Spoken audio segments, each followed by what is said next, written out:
Hey everyone, welcome back to our channel. Today we are featuring another guest in our mini series that Angel pointed out the last video, which has to do with different practice groups and different areas of the law. Just want to give you a little taste about it. So far we've touched upon clerkships, Angel's touched upon entertainment law, and today, long-awaited video, we're going to be talking about asset management. Today I'm here with Megan. Megan is actually also a fifth-year associate in big law. She works at a different big law firm than me. Our experiences are kind of similar, so we decided to do it together instead of an interview style. Because people have asked me all the time, why did I get into asset management? What is asset management?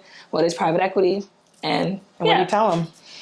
I never answer, so that's why I make this video. What would you say asset management is, or like private equity? Managing the assets of investors to meet certain benchmarks or goals. I guess all of those benchmarks, goals, etc., would be based on a lot of times the clients that we have. From my side, at least, when I was at my last firm, and even now when I do GP side deals, what we mean by that is we represent the person that will be handling the funds, right? So ultimately, think of it as the sponsor. So literally it's the sponsor. So think of it as Samantha being the sponsor. I go out and I want to raise money from all of these other people, right? So let's say all of the people on YouTube are the LPs. You all would be What's getting... an LP? It's the limited partner is the actual definition of it, or the actual term, excuse me. And think of it as like all the people on YouTube are the limited partners. Samantha is the general partner. That means that I'm going to be taking funds from all of the people on YouTube, and I'm going to be investing those funds on your behalf. And what the attorneys do, the actual Samantha and the actual Megan, is that we make sure those documents are very tight-knit. We make sure that any kind of agreement that an individual on YouTube may want to have with me specifically gets negotiated. And we also make sure that in terms, through a process called the Most Favored Nations process, all of the other people on YouTube are able to know exactly what rights that individual on YouTube was able to get from us.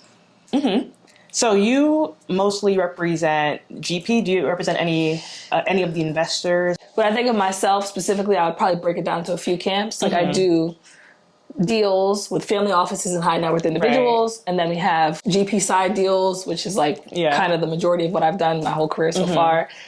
And then we have like transfers and all the other stuff that comes with management of these kind of funds when you're on the GP side. And you mainly do LP side. So should we take, I do like a mix, but do you do any registered? No. At all? No. No. Yeah. Like me either. Yeah, it's split up. Yeah. So, but it's interesting though, because at my current firm, even though I didn't start here, obviously everyone knows that in the video, you have to do a rotation and registered, but I didn't. So I feel like probably a second year probably knows more than me. Okay, yeah. When I was at my last firm, I only did GP work. Right. It wasn't until I got to my new firm in London and then now in New York that I actually started to do more than just GP work.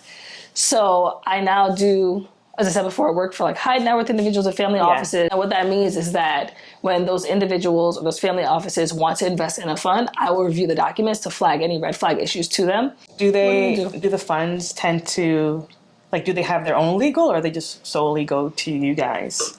What do you mean? Like, the LPs? No, like if you're representing a sponsor, do they have in-house legal that you talk to? Like, who are you speaking to? Oh, no. Most times we are the legal counsel for at least a lot of my clients that I work with now. Even in my last firm, most times we were like... And it's interesting, though, because some people have multiple counsel, can work alongside another counsel. So I've worked with tons of other law firms. Do you have, like, a preference? Like, do you... I think I have a preference for GP work, but I don't think it's for a good reason. I think I like GP work because I'm used to it. Like, I've been doing it for the last 5 years, where it's that when I lateraled over and I had to start doing other deals, it was a bit harder. My experience is a bit different from yours. The first firm I worked at, they didn't have much of a distinction between GP, LP. It was more so of, if you work on private funds, you kind of get a bit of exposure in all the different. And then when I went to my current firm, they highly, highly specialize in GP side work. Everyone that works in funds. There's a small part of the overall funds group that does investor side work. And so when I was hired at my new firm, they liked that I had some experience with investor side work too. And so I actually do a bit of both, which is more rare at my firm because they really focus heavier on the GP side. All right, take a step back. Fund formation is kind of what we do.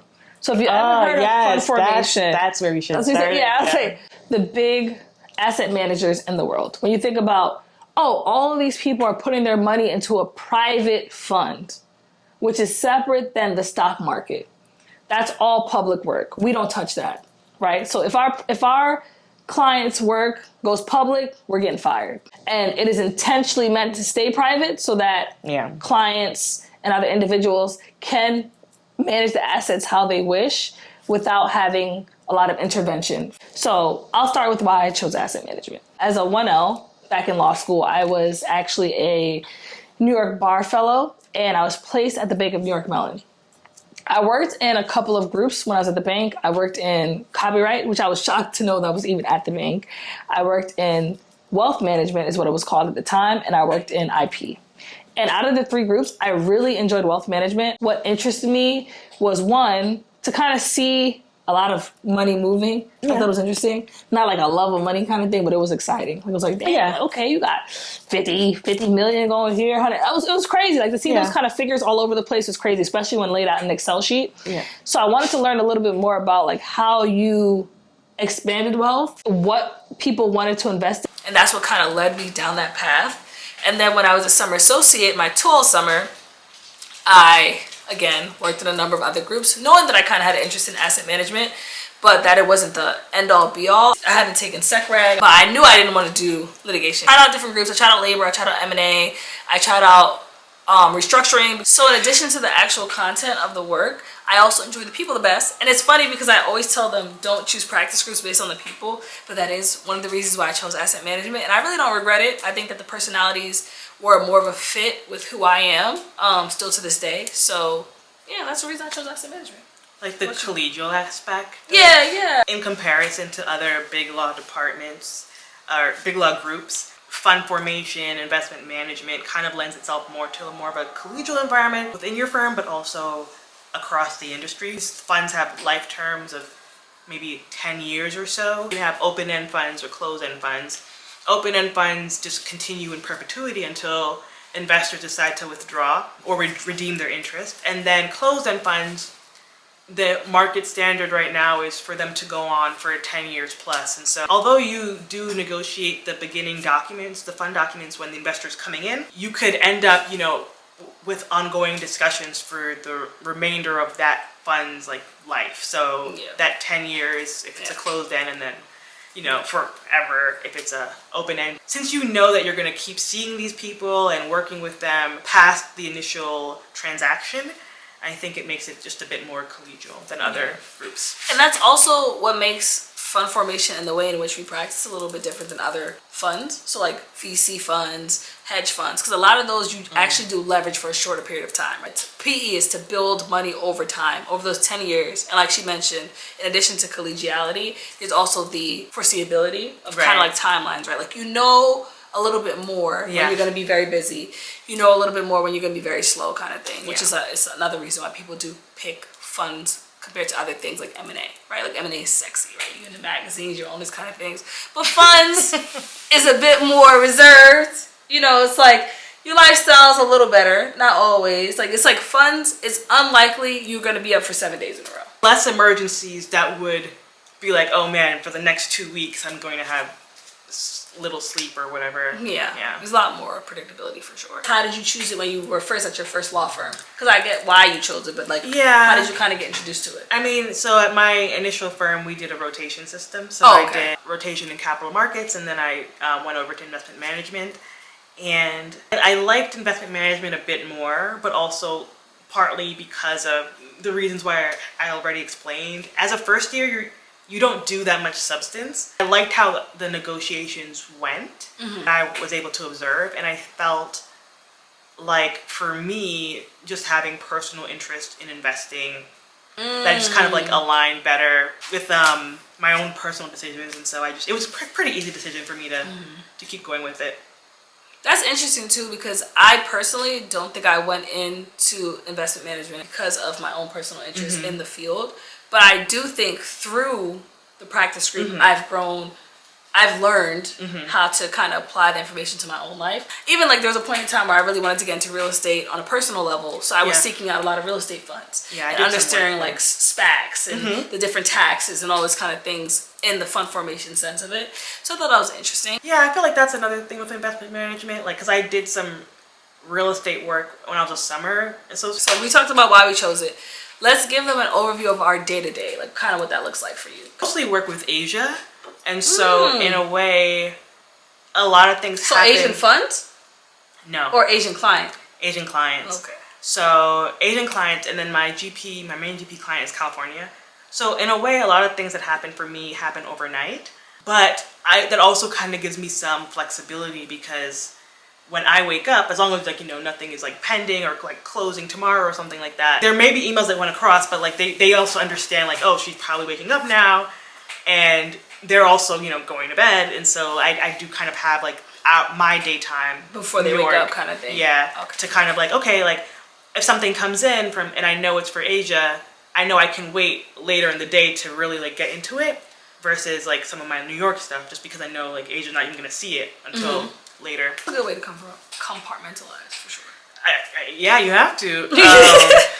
Obviously, sometimes the timing doesn't really work out that well, but that's typically what happens. And yeah, so generally the mornings are like the best for me to kind of try to get a head start on my to-do list or whatever I really need to do, because the day can get away from you so fast with like calls and all that stuff, and the things that just pop up during the day. Status calls. I have a lot of my status calls all day. Yeah. Status trackers. You know, they're really important to like, because you like things will fall through the cracks if they're not like logged. But yeah, that definitely takes up a lot of time. Now that I'm a 5th year, you know, you also delegate more to juniors and you help them with their stuff on top of what you're already doing. Manager.